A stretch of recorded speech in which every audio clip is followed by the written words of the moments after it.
యోహాను వ్రాసిన 3వ పత్రిక. పెద్దనైన నేను సత్యమును బట్టి ప్రేమించు ప్రియుడైన గాయునకు శుభమని చెప్పి వ్రాయునది. ప్రియుడా, నీ ఆత్మ వర్ధిల్లుచున్న ప్రకారము నీవు అన్ని విషయములలోనూ వర్ధిల్లుచు సౌఖ్యముగా ఉండవలెనని ప్రార్థించుచున్నాను.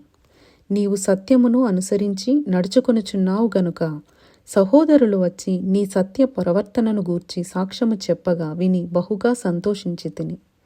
నా పిల్లలు సత్యమును అనుసరించి నడుచుకొనుచున్నారని వినుట కంటే నాకు ఎక్కువైన సంతోషము లేదు.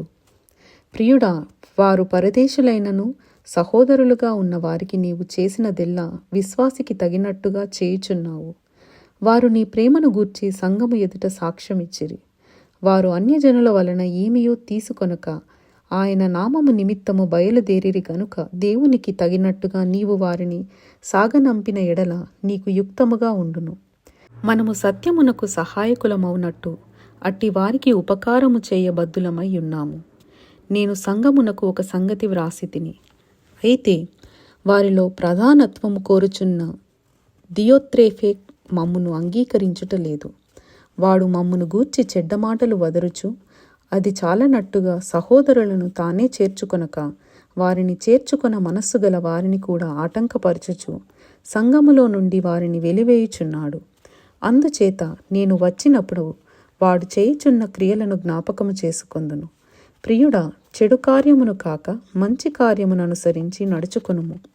మేలు చేయువాడు దేవుని సంబంధి, కీడు చేయువాడు దేవుని చూచినవాడు కాడు.